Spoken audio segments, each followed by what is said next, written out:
middle of a series called Decoding Da Vinci.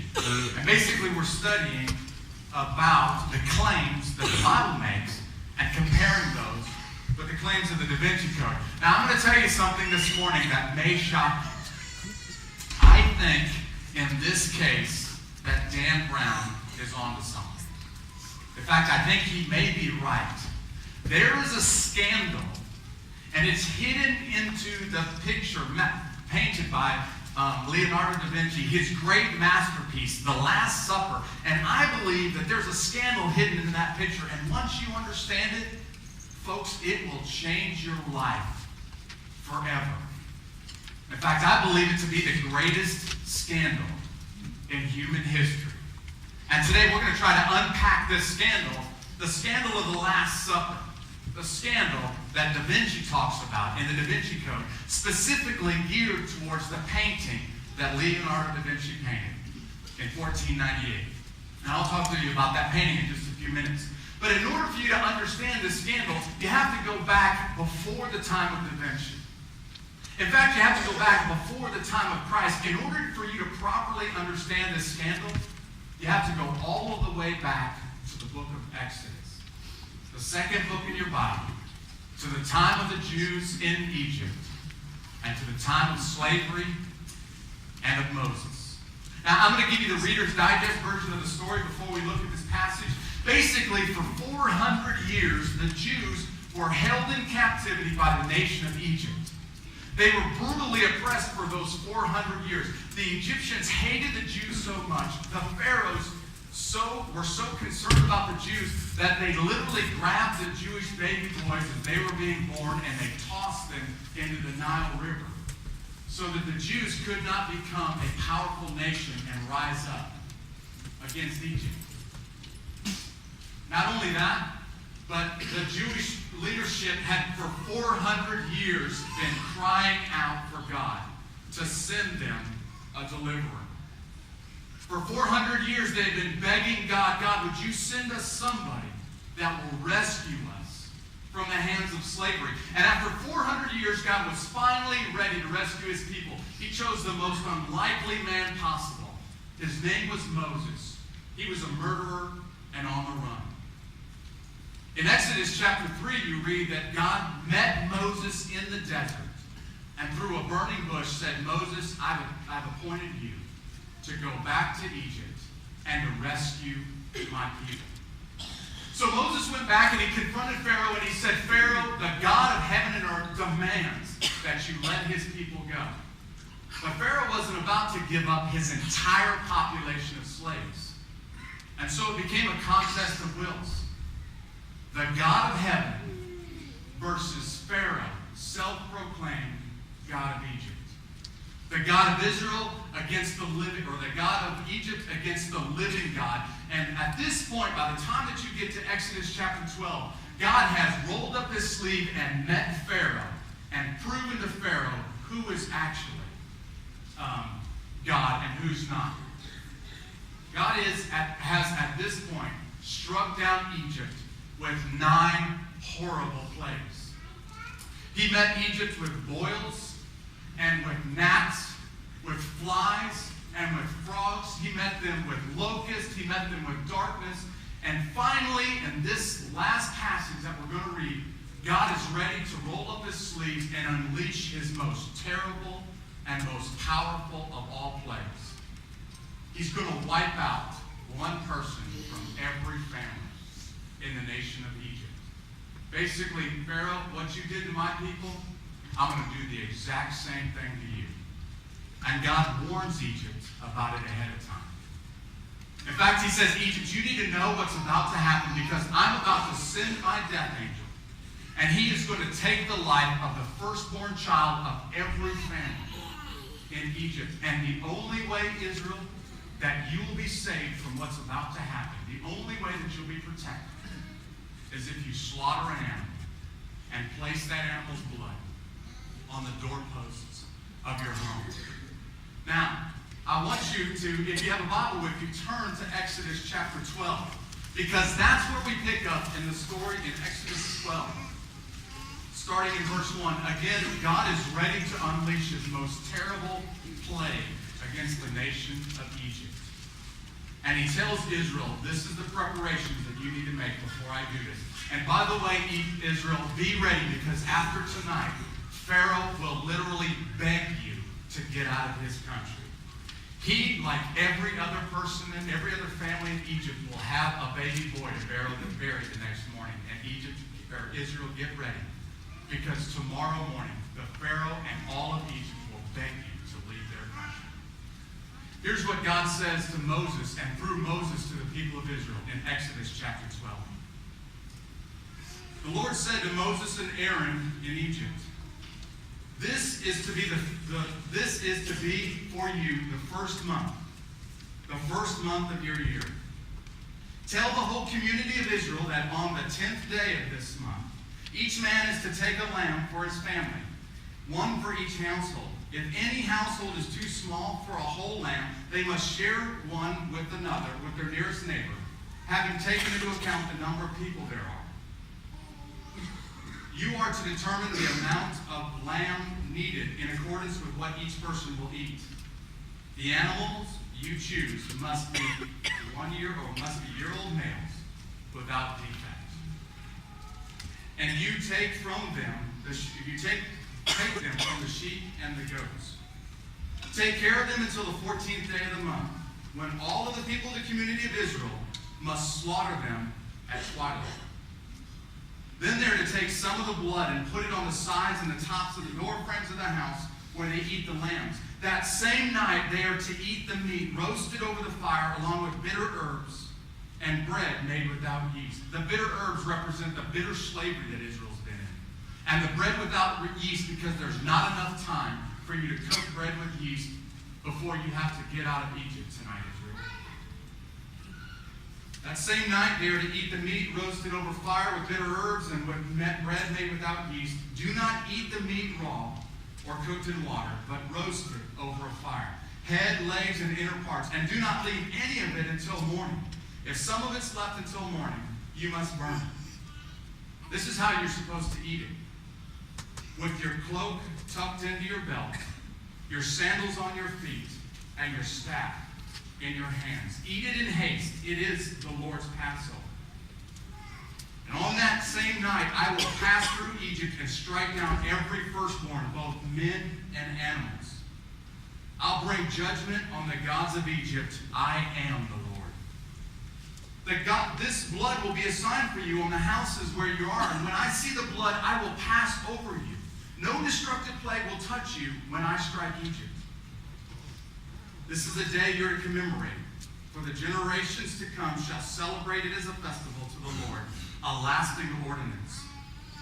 For 7 days you're to eat the bread without yeast, and on the first day remove the yeast from your houses. For whoever eats anything with yeast in it, from the first day through the seventh, must be cut off from Israel. Basically what's happening here is God is preparing Israel for what's going to happen tonight. And what he says is going to happen is that he is going to strike down Israel, or strike down Egypt, and once and for all rescue his people from slavery. Now, folks, you have to understand, this became the single greatest event in Israel's history. From this day forward, every Jew for the rest of history would recognize what God did on this night when he struck down the Egyptians and when he rescued his people from slavery. Every year from this moment on, the Jews would meet together, they would celebrate this meal, and they would remember how God miraculously, incredibly delivered them from slavery and saved their families from death when he went through Egypt and wiped out one of every person in every family in Egypt. Now flash forward 1,000 years to the time of Christ. God also made a promise to the Jews. This wasn't it. There would be another deliverance. There would be another Passover. But this Passover would be even greater than the first. You see, this time God says, I will rescue you from your greatest enemy, from the enemy of sin. This time, I'm going to rescue you from a sinful heart. At this moment, I'm going to rescue you from the clutches of death, from the same punishment that Adam and Eve and every human being after them have been subject to. God says, I'm going to rescue you from that through the ultimate Passover. The Passover of my Son. This is the real scandal of the Last Supper. Basically, you read this account in John chapter 13. And if you have a Bible, I want you to look there. Now, John chapter 13 is what happens just prior to the Last Supper. Jesus has been on earth with his disciples for over 3 years doing ministry among the Jews. Jesus has been saying all along, I am Messiah, the one that God said would rescue you from your sins. We showed you that. Tom showed you, demonstrated clearly a couple of weeks ago, that Jesus Christ not is only is he the Son of God, but he is God the Son. And in John chapter 13, Jesus says, by the way, to the disciples, hey, by the way, there's a traitor in your midst. And he's been with us all along. This is where you pick up in John chapter 13, the night that Jesus is getting ready to go to the cross and be crucified. John 13, and we're going to look at verses 21 through 30. In verse 21, Jesus says, after he had said this, Jesus was troubled in his spirit, and he testified, I tell you the truth, one of you is going to betray me. His disciples stared at one another, at a loss to know which of them he meant. Basically, this one caught them so far off guard that every one of them looked around and said, is he talking about you? Or does he mean me? Who's he talking about here? In verse 23, one of them, the disciple whom Jesus loved, this is John referring to himself, the author of this book, referring to himself. One of them, the disciple whom Jesus loved, was reclining next to Jesus. Simon Peter motioned over to this disciple and said, ask him which one he means. Hey, John, go ask Jesus. You're closer to Jesus. Ask Jesus which one he's talking about. Leaning back against Jesus, he asked him, Lord, who is it? Jesus answered, it is the one whom I give this piece of bread when I dipped it into the dish. And then dipping the piece of bread, he gave it to Judas Iscariot, son of Simon. As soon as Judas took the bread, Satan entered into him. What you're about to do quickly, Jesus told him. But no one at the table, no one at the meal understood why Jesus said this to him. Since Judas had charge over the money, some of them thought Jesus was telling him to buy what was needed for the feast, or to give something to the poor. As soon as Judas had taken the bread, he went out, and it was night. Jesus was meeting with his disciples for his one last meal. Jesus knew exactly what was about to happen, and Jesus unloaded this bomb. He dropped this bomb on the disciples and said, one of you in our midst is a traitor. He has been a traitor all along. At this point in the Gospel of John, twice before, Jesus has said, one of you is not among us. In other words, one of you isn't real. He isn't legitimate. And at this point, Jesus says it as plainly as he can. One of you is going to betray me tonight. Now, if you read the other accounts in the other 3 books, or the first 3 books of the New Testament, you realize that Judas has already negotiated with the religious leaders on how to hand Jesus over. At this point, the religious leaders hate Jesus so much, they recognize if we don't get this guy out of the picture, we will lose all of our power because the whole countryside believes in him. So Judas slips away, and he goes to see the religious leaders, and he says, how much will you give me if I sell Jesus to you? And they say, hey, we'll give you 30 pieces of silver. Now that price, by the way, was mentioned hundreds of years ago in the Old Testament. It is the price of a slave, and the religious leaders say, we'll give you as much as we would give for a slave if you'll hand him over to us. Judas says, no problem. I'll find the perfect time and I'll let you know. Now, John describes what happens next. John says, if you picture this in your mind for just a second, Jesus is standing there with his disciples, and Jesus says he unloads this bomb on them, and all of them are confused. None of them understand what he's talking about. In fact, even up to the point that Jesus says, it's Judas. Judas, you're the one. They still don't get it. They think he's talking about money because Judas is hanging on to the money that they all give. He's got the collected money purse. And they think he means go out and spend some money to buy some more food for the meal, or go give money to the poor. It was a common practice at the time. But John tells you what was really happening behind the scenes. John says this was a great cosmic battle, and Satan entered into the picture and convinced Judas to hand over the Son of Glory, the God of heaven and earth, hand him over to the hands of men. And at this point, Jesus and Judas are the only two people that understand what's going on. Jesus says, I know I got to go to the cross. I know that God has already appointed somebody to hand me over. Judas, you're that man. Go ahead and do what you're going to do. I know what I got to do next. And Judas runs away and negotiates for Jesus to be handed over and to ultimately to die on your behalf and mine. Now, John doesn't tell you what happens next, but the other three books of the Bible do. The other three books of your New Testament, they tell you Jesus' words right after Judas leaves. They tell you about the cup and about the body, or the bread. And I'm going to read that. It's not up on the screen for you, but I'm going to read it very quickly. It's found in Mark. In Mark chapter 14. Mark chapter 14 says, while they were eating, Jesus took the bread. He gave thanks and he broke it, and he gave it to his disciples, saying, take, this is my body. Then he took the cup, gave thanks and offered it to them. Offered it to them all, and they drank from it. This is my blood of the covenant, which is poured out for many, he said. I tell you the truth, I will not drink again of the fruit of the vine until the day when I drink it anew in the kingdom of heaven. And when they had sung a hymn, he went out to the Mount of Olives. Now, folks, I want you to hear very clearly what I'm going to say next. If you don't listen to anything else, listen to this.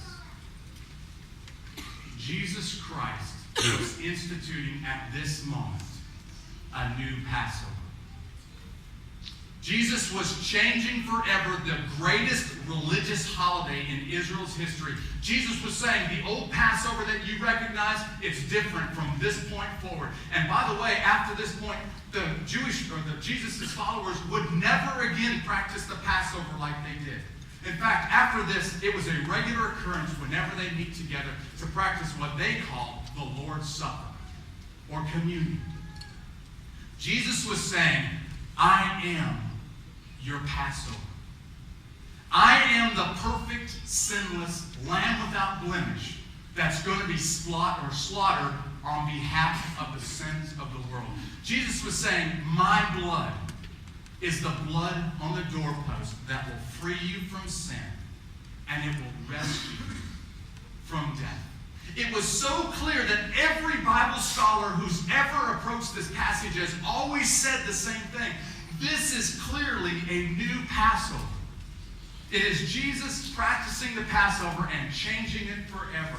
Here's some statistics about this event that is unlike every other in the New Testament. In this event, Jesus is meeting quietly and alone with his disciples. But at this point, Jerusalem has an enormous crowd of people celebrating the Passover. And Jesus almost always eats with his disciples right in the midst of the crowd. But Jesus says, tonight, I want to be with you alone. It says that they reclined as they ate. Now, the Jews would normally eat at a table. But on this night, there wasn't a table present. In fact, what you see in Da Vinci's painting is probably incorrect.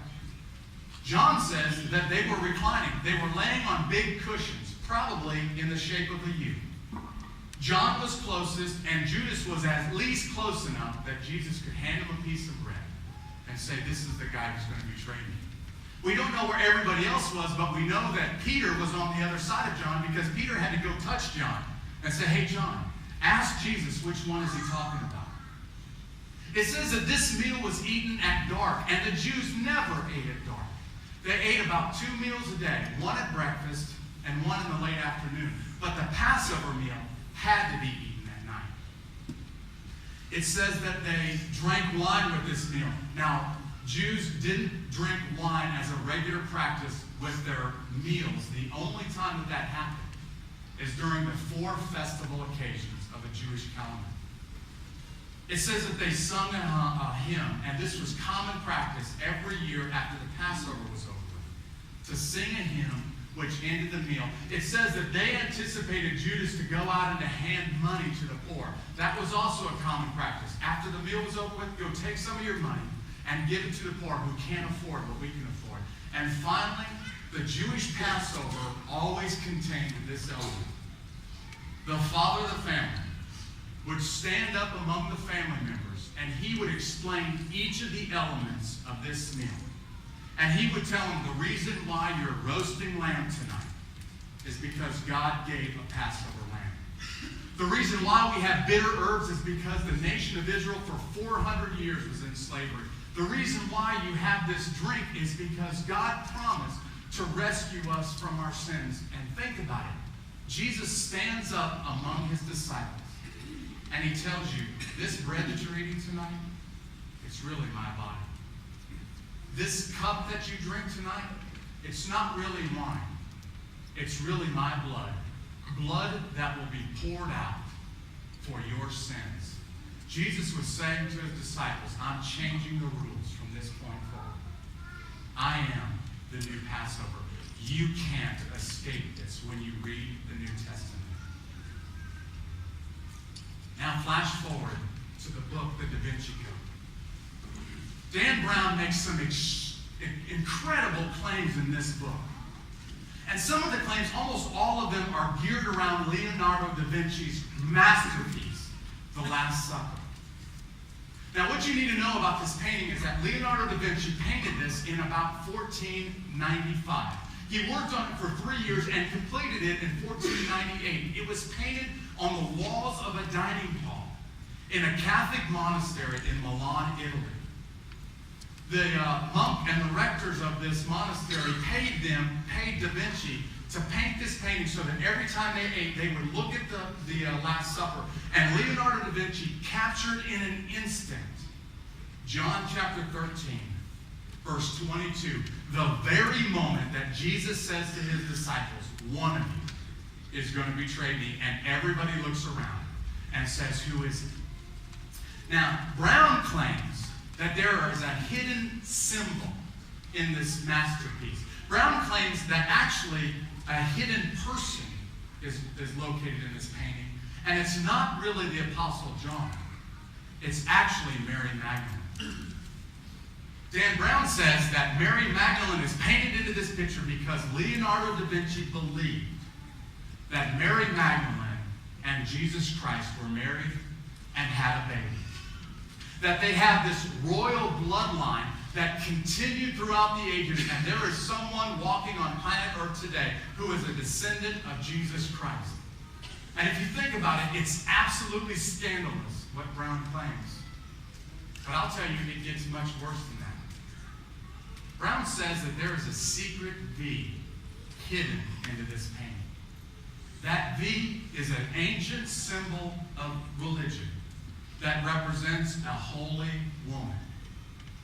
Now, taken a couple of weeks ago with what Dan Brown claimed, that Jesus wasn't really God. The church leaders said he was God several hundred years after his death. If you think about it, Dan Brown is saying that Mary Magdalene is a sacred feminine. She is a goddess.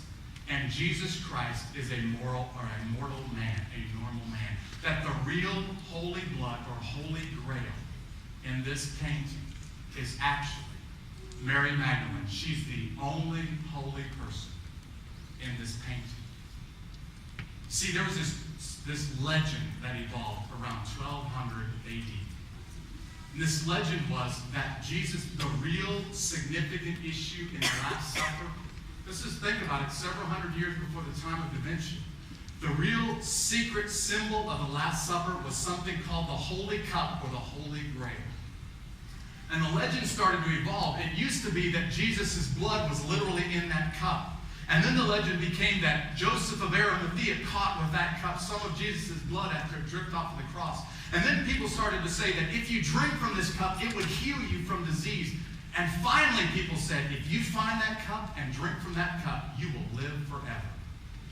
And by the time of Leonardo da Vinci, there was this great myth or great lie circulating that the Holy Grail was a cup that would give you eternal life. And Dan Brown says, no, that wasn't it. You see, the true Holy Grail, this sacred feminine, was really Mary Magdalene. She was holy blood, and Jesus Christ was mortal man. Now, in order for you to understand the claims of the Da Vinci Code, you've got to see the painting to see what he has to say. And I have a video clip that will demonstrate this much better than I can. So this is the claims that Dan Brown is making in the Da Vinci Code. The painting is a wonderful portrait of that very moment as presented in John's Gospel. All right, will you go to the Da Vinci painting, please? Now, folks, at the beginning of this message, I told you that I think Dan Brown is right. But let me tell you the rest of the story. Dan Brown claims there is holy blood hidden in this painting. But he believes it to be Mary Magdalene. I want to tell you that without question, what Leonardo da Vinci wanted you to see, go back to the painting, was that there is holy blood in this painting, and immediately as soon as you look at it, where do your eyes go when they see this painting? Jesus. To the very center, to Jesus Christ. Leonardo da Vinci wanted you to know that something special was in this painting. It was holy blood. It was found in the veins of Jesus Christ, the Son of God, God the Son. Now, the real scandal is this. What would cause God, the King of heaven and earth, to come down on earth and to shed his blood for sinful people like me and you? The answer to that question is found over and over again in the Bible. God loves you so much that he would rather die for you than live without you. If you were to look at the claims that the Da Vinci Code makes about this painting, there are several glaring inconsistencies. Every person in the disciples are listed here, just like Da Vinci took a digital camera and froze the instant in John 13:22. But if that person right next to Jesus on his right is actually Mary Magdalene, then the question becomes, where's John? Now think about it. This painting is 15 feet high and 29 feet long. Every person in that painting is at least life-size. Da Vinci received a humongous paycheck from the hands of a Catholic monk. Don't you think that after 3 years, one of those monks would have walked into their dining hall and said, hey, who's the woman?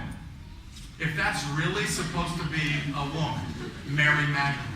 Don't you think that somebody, before they handed that paycheck to Leonardo da Vinci, would have said, I want to see John, not Mary, in there. And by the way, no one ever even heard of this myth of Mary Magdalene until over 1,200 years after the life and the death and the resurrection of Jesus Christ. Now, the question that I have for you, folks, is very clearly this.